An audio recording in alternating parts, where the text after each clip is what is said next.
All right, well, let's go ahead and get started. It is so great to have you all here with us today, and I'm excited to do some of our Mesa updates. I'm really excited to hear from our Pathways team, all the fantastic things that are going on at Mesa. Really excited that this week is our Cultural Unity Week. I hope you've had a chance to take in some of the wonderful activities that are here this week with us. You can certainly find those on social media. You can find them on our website, and I know they've been emailed out to folks as well. So I hope that this day finds you in a good place. I hope many of you are having the opportunity to get your vaccines, and also excited that I see more and more people posting that on social media. So hopefully that's taking place. I know that Dr. O'Connor will give us an update today on the plans moving forward for the classes that we have coming back to campus. And I know David Fierro will give an update on behalf of Lorenzo Gaspi today on some of our campus reopening items. And then Larry Maxey is standing in for Dr. Hands today and will also give us a student services update. So with that, one of the things that I'm rocking today is the Diversity, Equity, and Inclusion Awareness Month. This is something from the State Chancellor's Office, and I think it's the first time in my career, which I've been at this a while, that we've seen this total united front from all the constituent groups that are related to the California community colleges and this work that we're all doing around diversity, equity, and inclusion. This is nothing new for Mesa College, but it's nice to see all the different groups really working towards looking at all the different facets of what makes our institutions more inclusive. So happy to see that everyone is doing this work in earnest together, and I'm excited that boards are involved and the faculty are involved, classified professionals, students. It's really very good.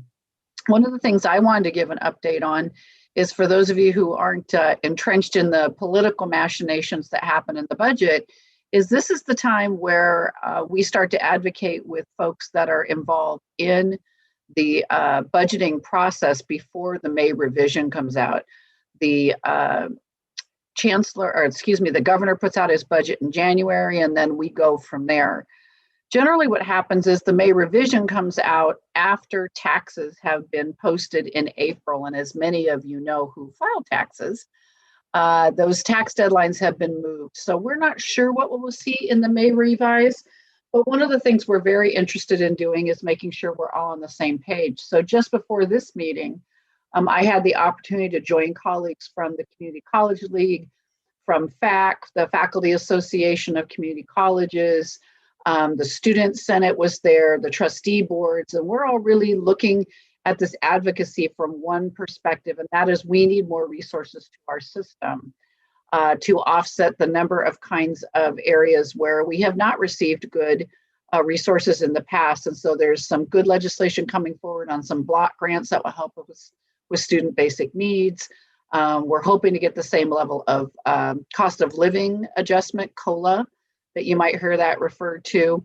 So I'll try not to get too deeply into how the sausage is made, but just know that there are a group of folks out there that are in a united front going to these meetings. I also will have the opportunity to meet with some folks from the governor's office, from Department of Finance, and we're all in these rooms together, all asking for the same kinds of things. And I think there's always good coalition building that happens, so it's harder for folks to divide and conquer. So it's exciting that we're moving forward with those as well. So with that, I could keep going, but what I'd like to do is turn it over now to Larry Maxey and for our student services update. Larry. Thank you, Pam. Hello from Student Services. We have, as always, a bunch of wonderful things taking place. But before I get started, I would be remiss if we didn't send out our love and concern for our fearless leader, Dr. Ashante Hands, who, as many of you know, is at home recovering from hip surgery. And so she is doing well. She is in recovery, and she is on target to be back with us again soon. But until then, Ashante, please get well. We miss you, and thank you for all that you do for us in Student Services and our campus community in general. Just a couple of things. One of the events that took place last week amongst our student services areas was the Rise Up Student Health Services event that Student Health Services sponsored. And it was a beautiful and wonderful event on last Friday.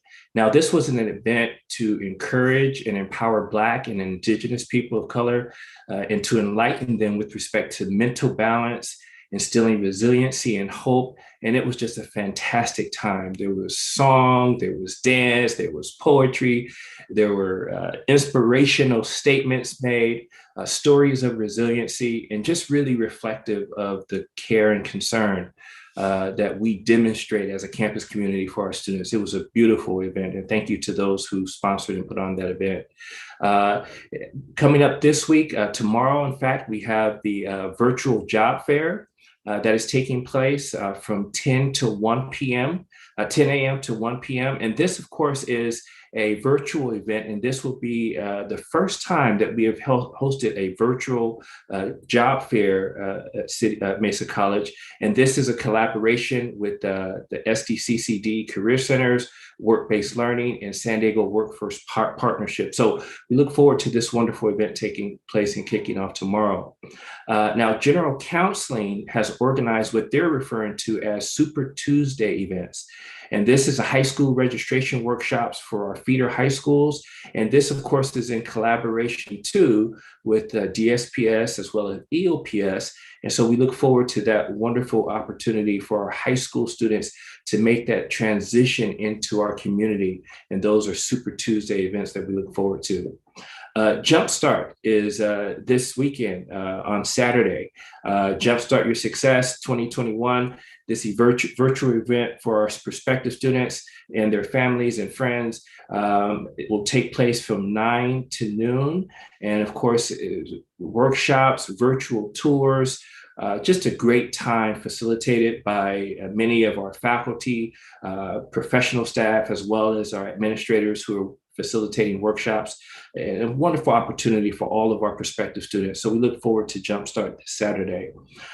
We are wrapping up our 21-day equity challenge next week on the 19th.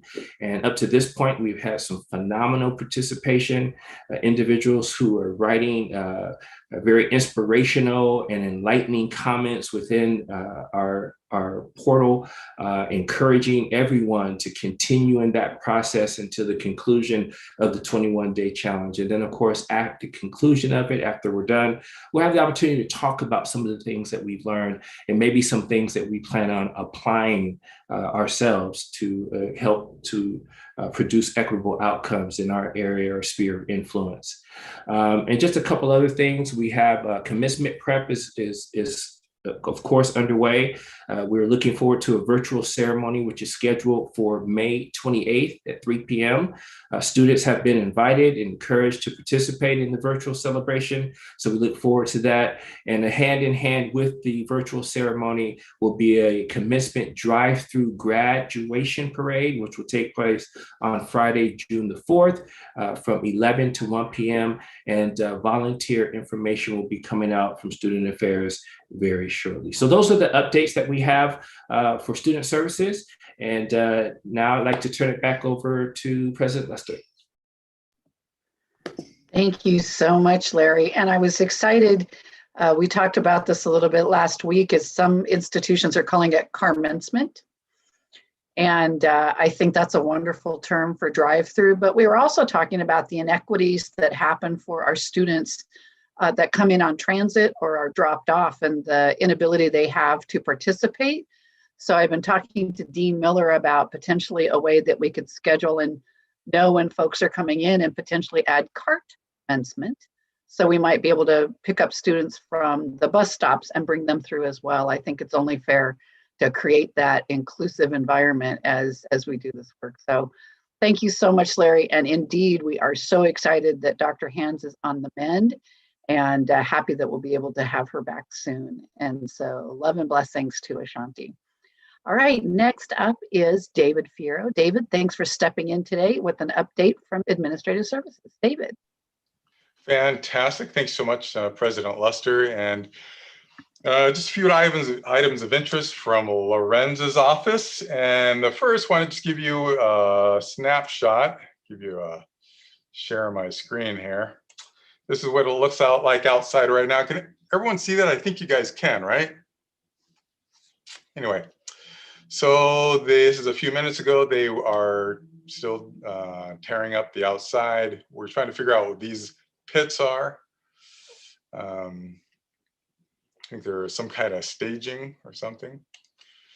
But anyway, other than that, it's coming along rather well. So again, a couple items of interest. The BARC committee, Budget Allocation Recommendation Committee, has been continuing its work this past term. And through an equity lens, they are retooling their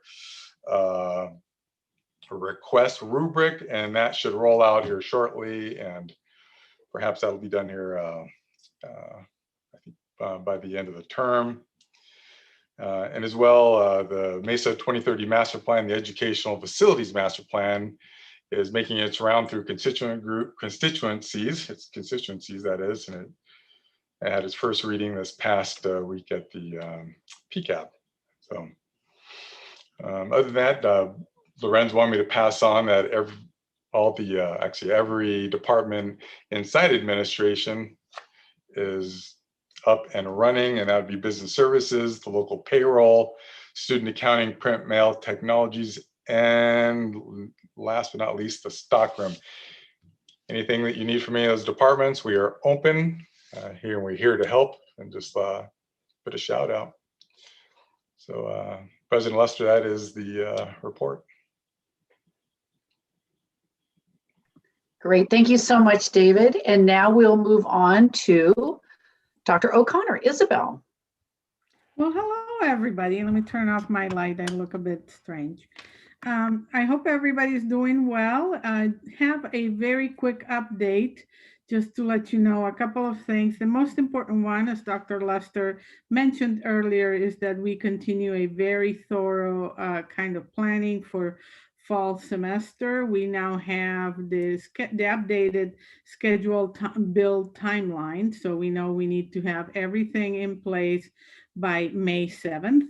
And not to go into the details, but we've had several stages of the planning. The first one was chairs were thinking about in terms of how the delivery of the courses would work for their departments, what could be or should be back on campus in a hybrid format.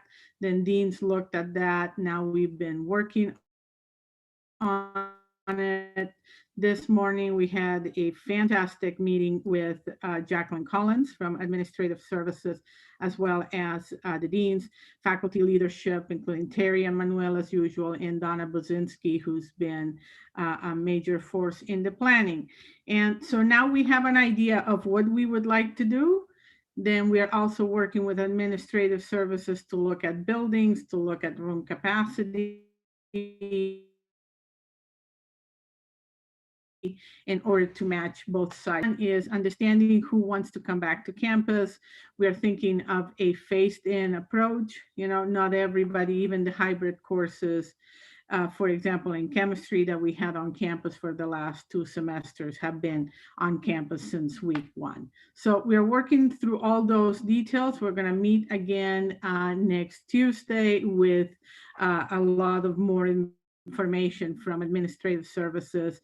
I think compared to many others in the region, we are doing a very thoughtful, thorough, and transparent type of planning. It's not easy. Nobody said it was easy, but I think we'll end up somewhere that is good for our students, and it satisfies the campus needs, the faculty needs, and so forth. So that's that. The other thing, of course, is that, well, athletics is back on campus. And I asked our fabulous dean, Ryan Shoemaker, to give us an update, but he's actually on the field, very busy with the return of our athletes. So maybe at PCAP next week, we'll share with you some videos and some photographs. His one word summarizing the experience was, it's awesome. So you get the picture. And the last thing I want to say is something that happened yesterday that I think is a really great event. a lot of CTE classroom faculty met with CTE counseling liaisons. And it was a great conversation that really has the students at the center of the equation, right? From the instruction and the student services, how do we support the student by knowing about the programs and then by knowing about transfer requirements or workforce requirements and so forth. So great conversations that will continue to be ongoing and I think are very productive. And that is the instruction part of my update. Thank you. Thank you so much, Isabel. We had a question that said, when will that information be distributed to faculty? I'm not sure what information they're asking about, Isabel, but I'm assuming it's scheduling information, so I don't know. So if I apologize, go ahead. No, go ahead. So if it's scheduled, if it's the timeline, your chairs and your deans already have that distributed by me from the district. If it's in terms of what classes will be coming back, I forgot to mention one thing. Tomorrow, I have been invited, thank you to Terry Kohlenberg, to attend the chairs meeting in order to continue to discuss this. So when will it be in terms of reaching all the way down to departments? It should be already be reaching there in terms of how we are continuing to move through the planning. The final decision, well, anything that we plan to bring back on campus and all that kind of planning, we will, of course, share first with President Luster to make sure that she approves of the plans with all the contingencies and everything that we're putting in place. So hang in there tight a bit more. There's lots of details, but we are putting all the ingredients together to cook up a really very good plan, I think. Thank you so much, Isabel. I know that at our Chancellor's Cabinet meeting this morning, we had the opportunity to talk a little bit about, the percentage of courses that are coming back and looking at the parameters. And one thing that I do appreciate about our Chancellor is she knows that each of the colleges has different demands on it and different ways that we're looking at doing this. So I know that we have both our campus reopening group, and again, thank you to Jacqueline, Lorenz, Matt Fay have just been amazing at working with the district risk management team, making sure we're doing what we're doing. But also, Isabel, I appreciate that you've looked out across to other institutions to see what they're doing as well, because the last thing we need to do is replicate things that are already available to us. So we know that there are other colleges that have done the how far apart is 3 feet, how far apart is 6 feet, and what does orange tier mean and what does yellow tier mean? There are so many moving pieces that it can be difficult to just make a decision, because the next day you may have to make a different decision. So I appreciate that there's a high level of hybrid opportunities. And I think the best thing is being as clear as we can be with students about what they're choosing. And so thank you for paying such close attention to those things. But I think if I were looking at this out across the horizon, fall, all things being equal and the pandemic the situation continuing to improve, and if we can get into that yellow tier by summertime, that gives us much more flexibility. But I know the first thing that we heard from students, just even from the fall semester, was I thought this class was online. I thought that it was synchronous. I thought it was asynchronous. So the really clear piece is, so students know what they're getting themselves in for, clear about how we're communicating to them. And so I appreciate your level of detail and the deans and the chairs and the faculty working really hard to do that on behalf of our students. So thank you for that. Really great work. Thank you. So yes, and it was great to see athletes back on campus, and I look forward to being back on campus myself and greeting people in ways that are okay to still be doing elbows or something like that with masks, but it will be great. So with that, we are going to go ahead and move into our work in Mesa Pathways. And so once again, I am going to turn it over to Isabel and our wonderful Pathways team. So take us away. Well, thank you, Pam. I mean, I am so excited about this presentation. it is really a pleasure to just say a few words, and more than anything else, a few words of thank you, of appreciation of the entire campus, but particularly of the leadership of Ian Duckles and Cynthia Rico. They have done an enormous amount of work leading the conversation, putting together the mixers, and making sure that all the voices are included.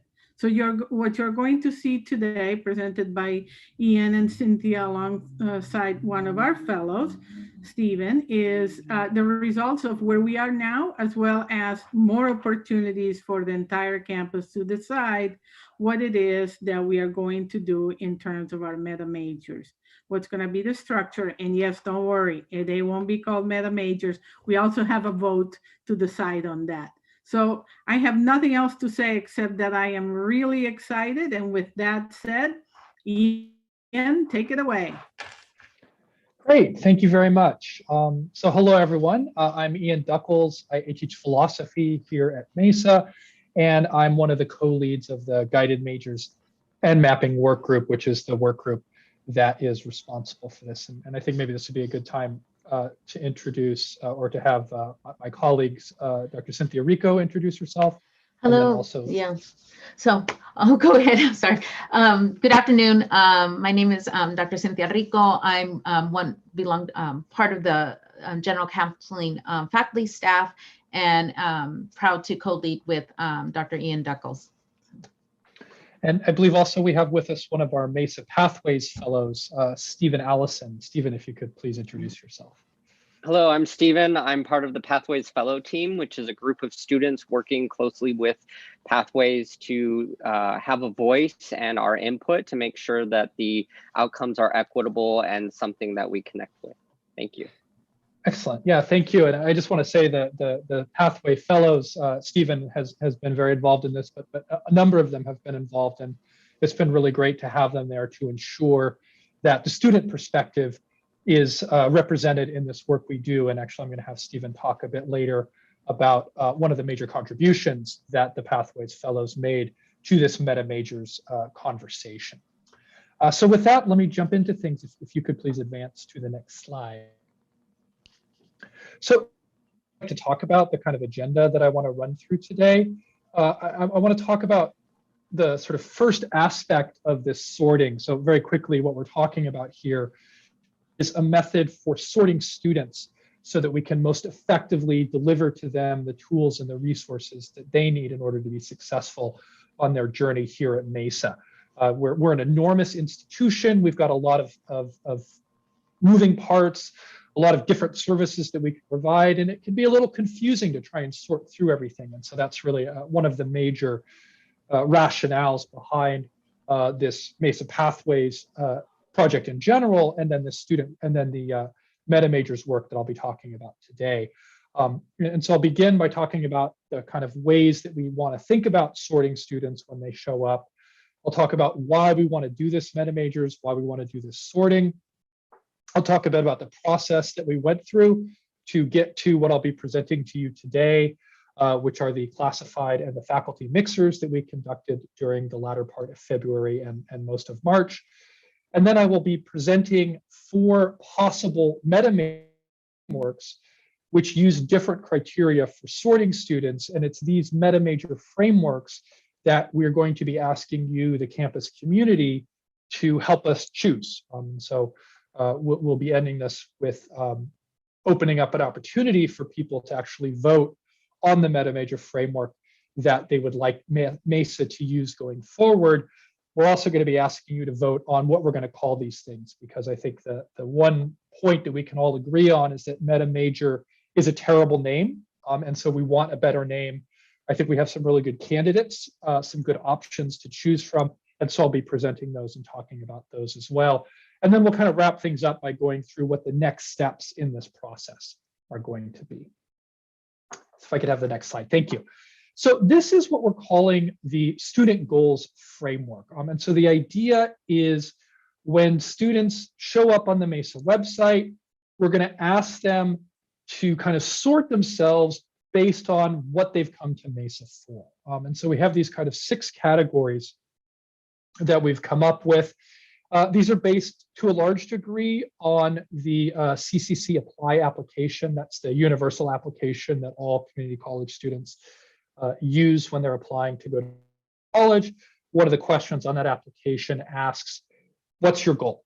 It's quite long. There's a lot of different choices, and so we kind of tried to distill them down into what we thought were kind of the 6 major categories for why students might be here at Mesa. And our hope is that sort of any Mesa student can see themselves in one of these categories. I will mention that we are still kind of focus grouping these categories, still focus grouping these titles to make sure, again, that all Mesa students, both existing and potential, can see themselves in one of these categories.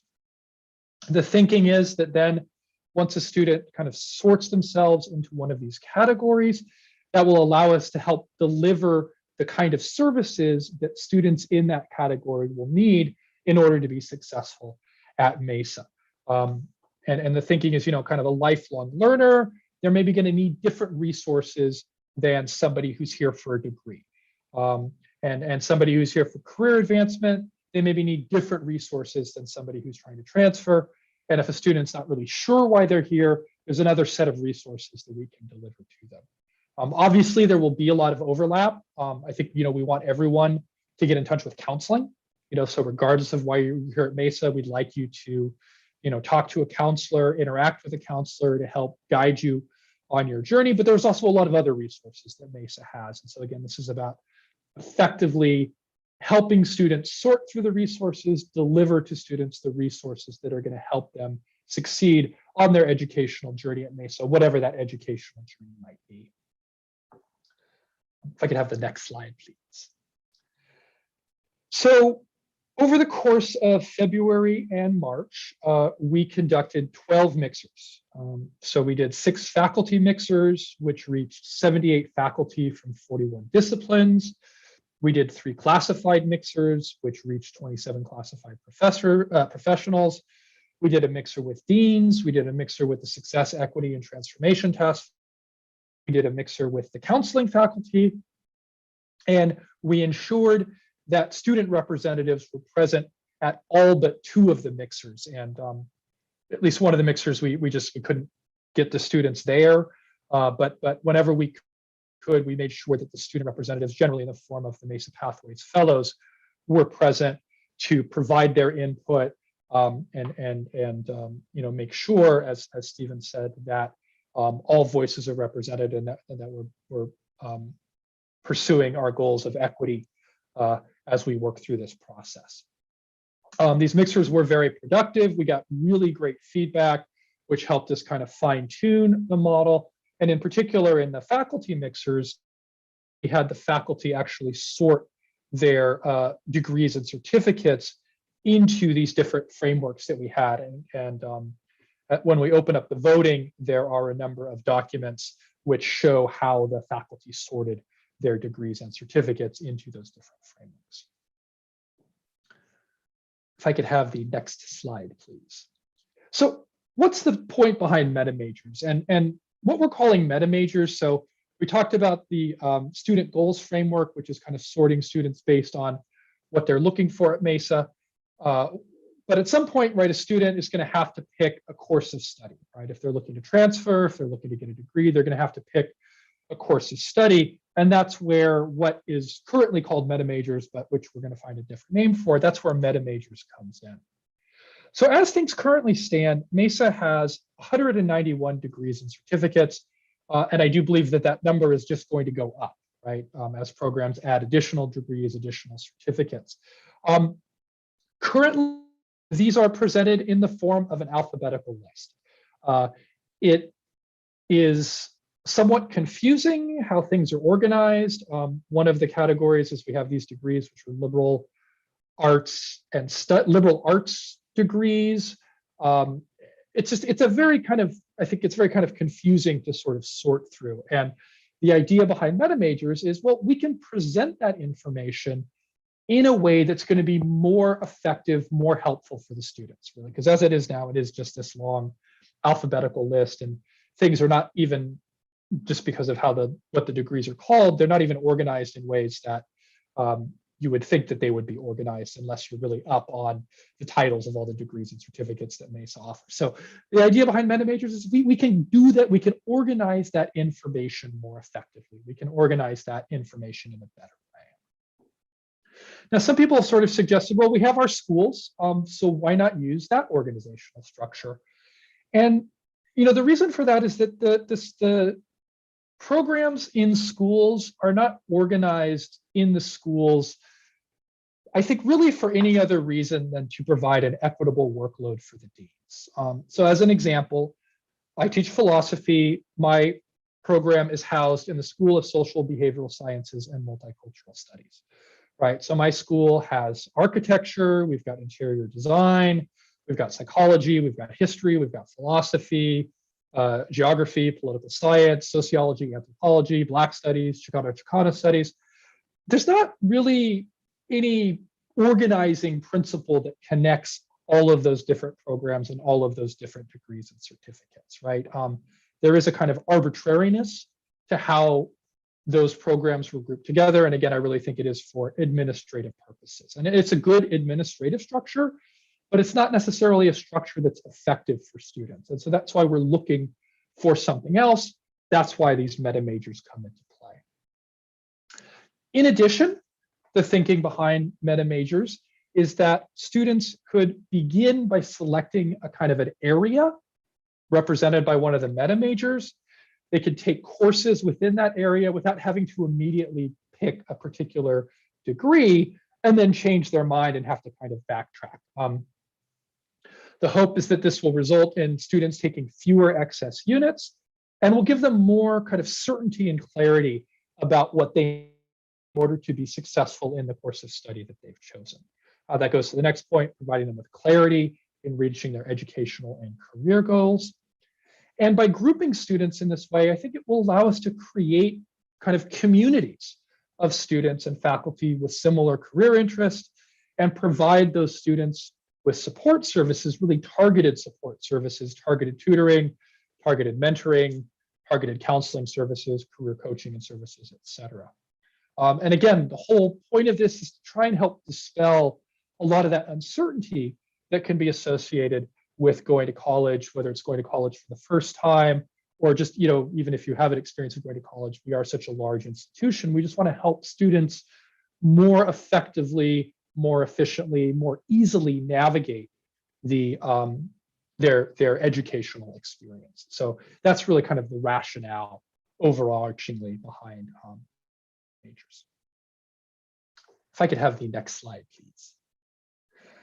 So what did we do when we sorted? So I'm going to present you, as I mentioned, with these kind of 4 frameworks. And the idea behind these frameworks is the degrees and certificates were sorted. So we weren't sorting disciplines, we weren't sorting departments, we weren't sorting programs, we were sorting degrees and certificates. The thinking behind this is that, and I'll just give an example because I know this is true of geography, which is housed in my school. The geography degree, there's different emphases that one can take in that geography degree. One can take an emphasis that makes the geography degree much more like a STEM field, or there's an emphasis in geography which makes the geography degree more like a social science kind of field. So it doesn't make sense to sort geography into one particular category because their degrees can serve multiple purposes, multiple interests, depending on the kind of particular course of study that the student wants to pursue. And again, I just sort of single out geography because I've heard my geography colleagues talk about that, but I know this applies to a lot of different. That's why the focus is on sorting the degrees and certificates. So again, I have 4 frameworks that I'm going to present to you. They each use different criteria to sort these 191 degrees and certificates offered by Mesa. These frameworks, where did these frameworks come from? I'll talk about that a little bit as we work through them. But they're based on what other schools have done, as well as work that has been done specifically by our own faculty, classified professionals, students, and administrators. So there's a lot of different approaches that are represented by these 4 frameworks that I'm going to present you with.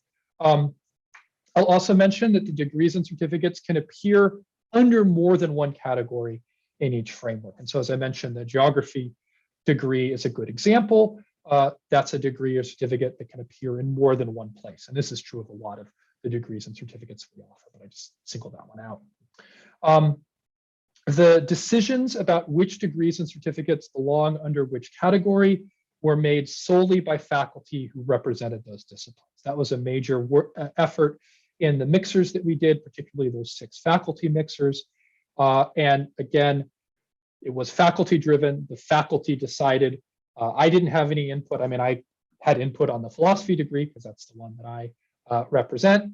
But in terms of other degrees, other certificates that different programs offered, it was completely up to the discipline faculty and where those degrees and certificates were housed. The last thing I want to say on this point is that what we're presenting to you is by no means the final product. This is just instead a major step in a process that will continue to be developed and refined in the years ahead, again, for the purpose of benefiting our students and giving students the best tools that we can offer them to help them navigate their educational journey. If I could have the next slide, please. So this is the first sorting framework that we came up with. And so this sorting framework is based on shared major prep. So this is based on work that was done by the RP group. They did an analysis of all of the degrees and certificates that were offered at Mesa College, and they grouped them based on shared major requirements for those different degrees and certificates. As you can see, there are some degrees and certificates which don't really have any overlap with other programs: architectural studies, fashion studies, early childhood construction. But then there are other degrees and certificates where there is a fair amount of overlap with different degrees and certificates. But that's how they came up with these 13 categories. So this is one framework that we could work with at Mesa if we were so inclined. Again, this shared major prep framework. Here's a second framework. This one is based more on kind of career goals. And I will say that this one is modeled after what our sister school, Miramar, has produced. Miramar is a bit ahead of us in this work. They've already decided upon their MetaMajors framework. And this is basically the one that they came up with. As you can see, there are these 6 categories. I will mention the only major difference between what Miramar has and what we have is this last category here, applied technology. Miramar, their 6th category explicitly references their aviation and their diesel tech programs, which we don't have at Mesa. So I called it applied technology just as a way to make this one, again, as close as possible to what Miramar offers. As we've done this work, many people have expressed that they would like to see a MetaMajor framework that is shared across our schools. And so that's what this one offers. If I could have the next, yeah. So here's a third framework. This one is based more on student passion, student interest, right? And so it's grouping the degrees and certificates based around these kind of broad interest areas that students might have. This framework was actually developed sort of native to Mesa, so to speak. I don't remember exactly who produced it because it was kind of an anonymous flex activity that we did at the beginning of the semester. But this one has these kind of 8 categories. And we've modified the names a little bit based on feedback from faculty, classified professionals, and students. As you can see, the names are still not finalized. Not exactly sure what to call this one: the plants, animals, earth, and environment. A lot of people like something along those lines, but still a little more refining to be done here, though I think people generally get the sense of what that category is supposed to be. But again, this is based on what students are interested in, what their passions are, and then sorting the degrees along those lines. Fourth framework, and I'm actually going to ask one of our Pathways Fellows, Stephen Allison, to speak about this a little bit, because this is a framework that was developed by our Pathways Fellows. And so, Stephen, if I could ask you to talk a little bit about the thinking behind this. Happily. So Pathways Fellows are a broad, diverse group of students from, just a few semesters into Mesa for their first time, to students who transferred out and are wrapping up their bachelor's degree.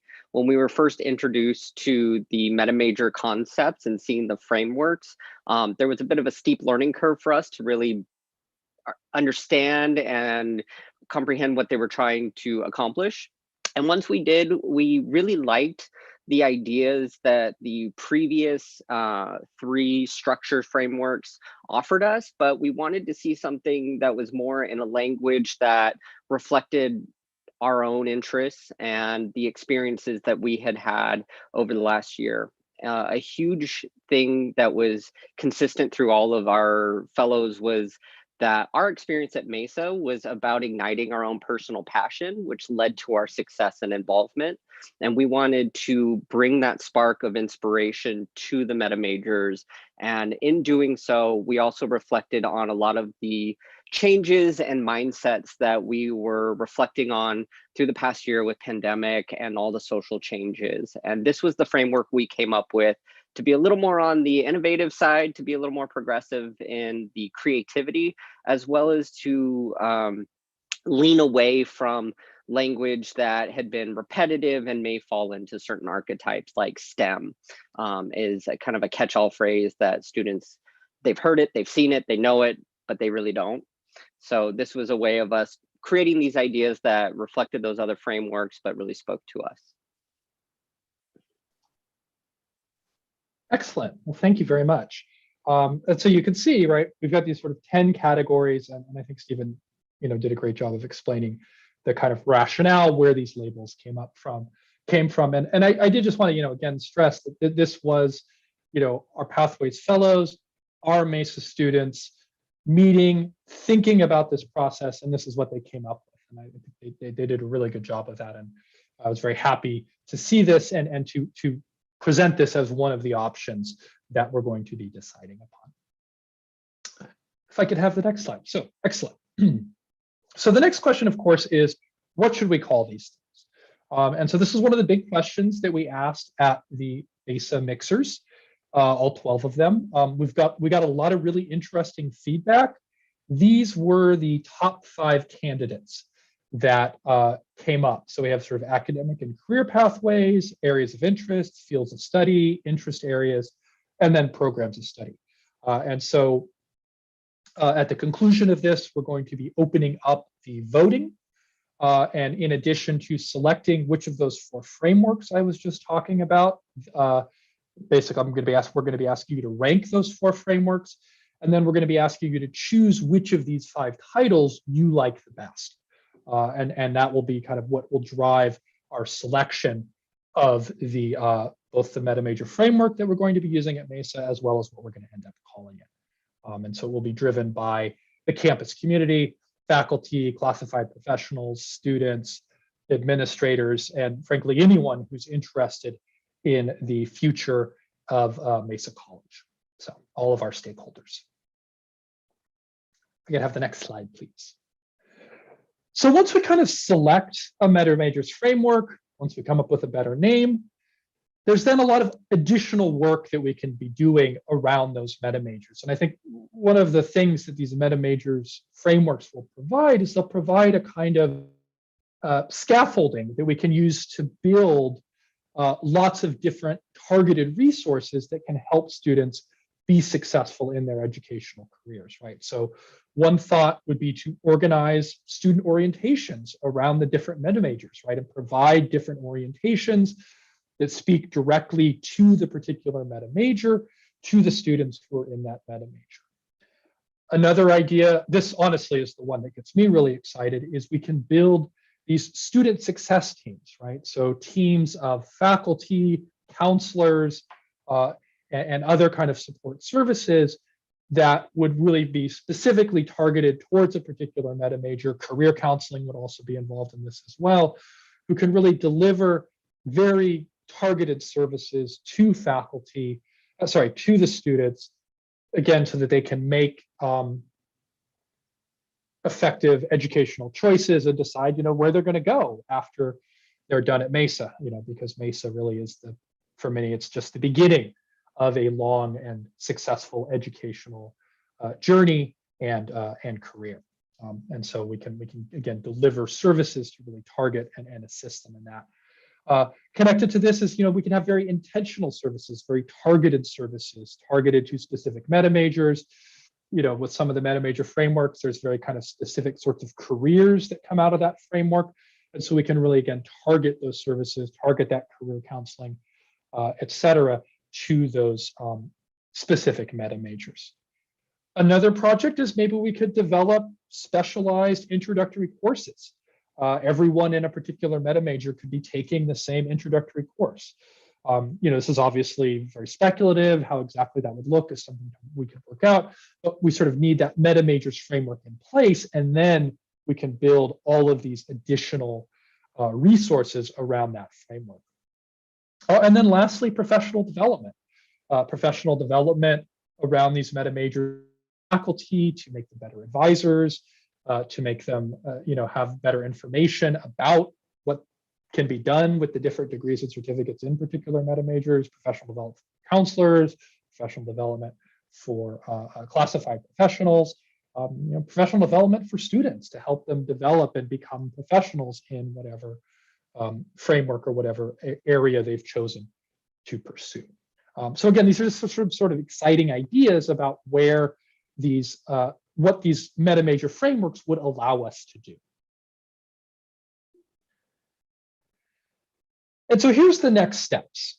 So at the conclusion of this event, I believe we will send out an email, a broad email to the campus community with a link for you to vote on the meta major, a link to that will allow you to rank the 4 frameworks that I presented, as well as choose a name. We're going to keep the voting open for 2 weeks, so it'll run from today through April 27th.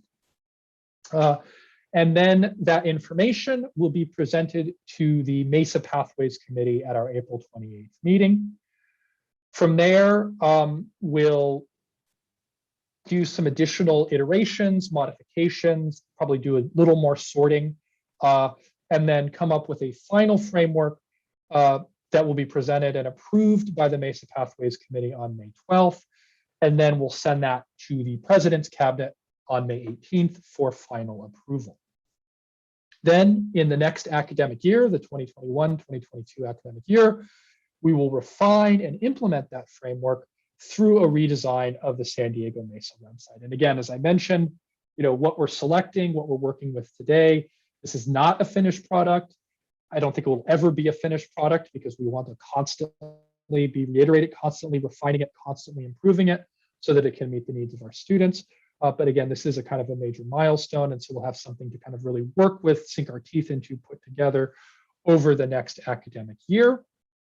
And then beyond, we will continue to refine that framework to ensure that it meets the needs of our students, and also potentially build these different other resources around the frameworks that we'll be operating with. So that is the MetaMajors frameworks. That's kind of what's happening in the next couple of months. And now I think we're open for questions, although I guess I would want to ask if either Cynthia or Stephen had anything that they wanted to add, or anyone else, Isabel, Tony. No, this is a great discussion. Thank you. Yeah. All right. So, any questions? I don't see any questions in the Q&A or in the chat, but if people want to post any, you're more than welcome to. And then did you say you're launching a poll, Ian, or no? Yes. So thank you for the reminder. Sure. So we'll actually be sending out an email to the entire campus community with the link.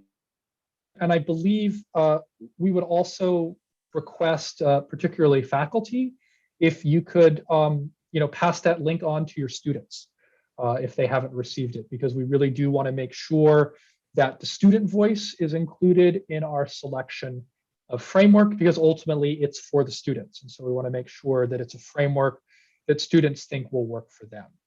So that email will contain 4 PDFs, one for each of the frameworks, which will show you the degrees and certificates and how they've been sorted underneath those various frameworks. And the email will also contain a link that will take you to a, I can't remember if it's a Google form or a SurveyMonkey, but it's one of those, and will allow you to both rank the frameworks as well as select what we want to call it. I believe we will be promoting this. I see somebody asking. I believe we will be promoting this with on social media. And Tony does note that the email with a link to vote will be sent directly after this forum, and that will be sent several times over the next 2 weeks. And the email will come from Mesa Pathways. So keep an eye out for that. And again, I do believe we would welcome you to forward it to students, forward it frankly to anyone who you think would have an interest in this process, because we want to include as many voices in this as possible. We've already heard from a lot of people, but Mesa is very large. We want to make sure everyone can be in. I just want to say really quickly, just regarding students, I really want to thank the Pathway Fellows, because they're also doing a great job in trying to get this next step out to vote for students. And so I know they've been working on a plan to kind of reach as many students, new students, potential students, and those who have been at Mesa for a while to kind of chime in as well. So I appreciate the hard work that they're doing as well to kind of bring in as many voices they can. Student to student talking always works. It does indeed. So Stephen, might we see some sort of TikTok situation emerging, or? Yes, actually, we had the Fellow Pathways group has worked on various pathways to get to students, first with a Facebook group. They've launched the Instagram, and we're ticking the boxes for each and every one of those things, because we want to definitely meet them where they're at. Great. Let us know how we can promote that and lift those things up, because we're happy to do that. Thank you so much. So I do see a question about the introductory courses that I mentioned. And I will say that's, it's an idea that's been thrown out. And I think there's a lot of potential possibility in that, but I think it's something that as faculty, we should talk about, and we should think about what could introductory courses look like? What would we want to achieve in those? Would we want them to be run as personal growth courses and maybe have the counseling faculty run those? Or would we want to have discipline faculty in the MetaMajors? So I think that's an area that we can talk about, that we can explore further. And I think what's nice about this MetaMajors framework is it will give us a scaffolding. It'll give us a framework to facilitate these further discussions and think about, well, now that we've got this in place, what can we do with this? How can we make it more effective for students? How can we better deliver information to students? How can we leverage this framework to improve the educational journey of our students? And I like to say we already are running a student success model already with the athletes, the pods that we have going as a prototype, and that's already breaking some groundwork on student success teams and the sport that's around with that. And yeah, I kind of flicked on my video when you were saying introductory course was maybe, having personal growth class that really speak to the MetaMajors that are to our areas of interest, or whatever we end up calling them, our communities, pathways, and having some work around that. And that could look like a learning community in large volume, bring that up to scale. So. Yeah, and I think there's lots of examples out there of folks that are doing that well, and we could look at what that might entail for Mesa. I love the idea of collaboration among counseling faculty and classroom faculty. Not that counseling faculty aren't in the classroom, but this idea around students being able to see people from multiple disciplines as they begin their journeys, right? I mean, I think many of us got our excitement when we took a class from someone who was particularly passionate about their field. And so I think this idea of being able to do something like that would be pretty exciting.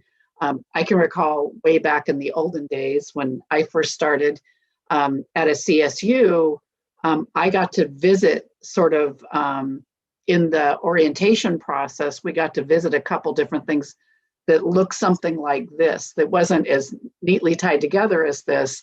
you had to have kind of an idea of what you were studying, but it was wonderful to meet different faculty before you ended up in a 2-year ed plan wanting to change your major, as I did a number of times because I unfortunately didn't pick the right one for me. But yeah, I love the idea of collaboration and cooperation, and I just think it makes the situation better for students all the way around. And I love that the fellows have weighed in as well.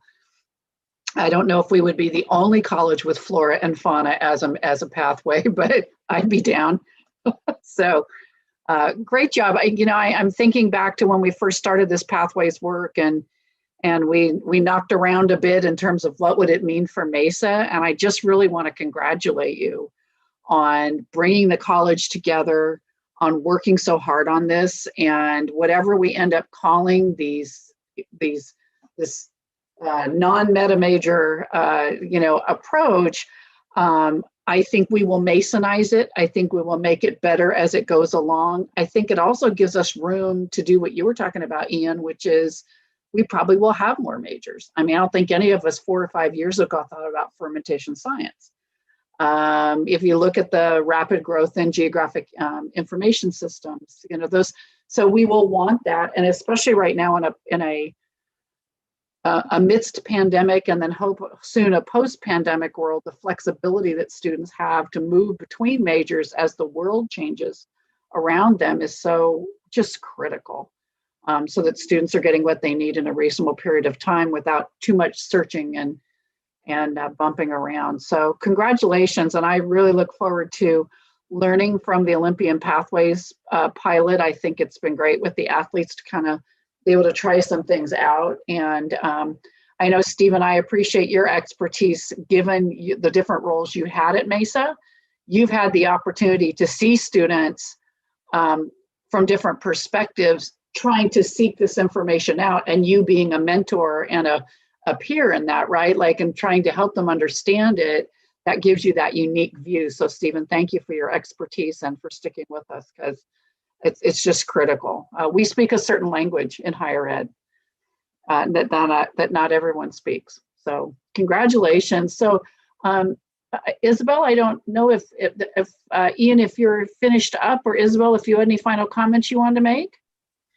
Just to echo everything that you said, Pam, and just really as I listened to this discussion, I'm just really so appreciative of the leadership of Ian and Cynthia and the Pathways Fellows, and really the entire campus. It's a campus decision. We have a great process in place, and we are getting there, but they're not just to get there, we're getting there for the students and with the students. And I think that's just really beautiful. So thank you. Thank you. And I really, a special shout out to our tri-chairs, our tri-coordinators. They certainly have the bumps and bruises in good ways in terms of leading the effort over a good period of time. So Howard and Tony and Marissa, thank you for your leadership, and Isabel for yours as well. Just because we're administrators doesn't mean we don't thank one another for the work. And I appreciate your leadership, Isabel, in this as well. Coming in as a new VPI and being given this present it's not always easy. And so I appreciate that you've been really wonderful and really leaning in and letting people develop this, because sometimes great things take a little bit of time. So thank you so much, everyone, for doing it in this way. I'm also excited because I think that given where we are with Pathways right now, it really leads us into fulfilling the dream that we have around Mesa 2030. And as we look at the strategic plan that's coming from within on Mesa 2030, knowing where we are now with Pathways and having it so much better fleshed out, even though we have decisions to make ahead of us, being able to carve together that equity and excellence as that umbrella over what we do, but then speaking to the student experience and how we then bring students through this with their involvement and with their guidance, I think is so critical. So it's all coming together quite nicely, and I appreciate all of your work on that. All right, well, we are at the end of our formal presentations today. I don't know if anyone else has Questions? I think Ian spoke to your question, Chris. Anybody else have any questions or anything, any announcements they'd like to make that are on the line with us here? And you're more than welcome just to throw them in chat if you'd like to. It's free information. Well, I know that your time is valuable. Thank you as well, Stephen. Your time is valuable, and so we are going ahead and bring our forum to a close. We will continue to have these even during the summer. We're going to do one a month rather than two a month because we think everybody needs a rest, including all of us and all of the wonderful folks behind the scenes that put on these forums for us each time. But we will do one in June and one in July, just so we can keep people up to date. And yes, Jennifer, thank you for that. The Office of Communications does have Zoom backgrounds for you. So if you go to the Office of Communications toolbox, you'll see some Zoom backgrounds. And I'm going to do that right after this meeting is over so I can have Cultural Unity Week Zoom backgrounds. So with that, we will say goodbye, be well. Even if you're vaccinated, mask up, stay safe.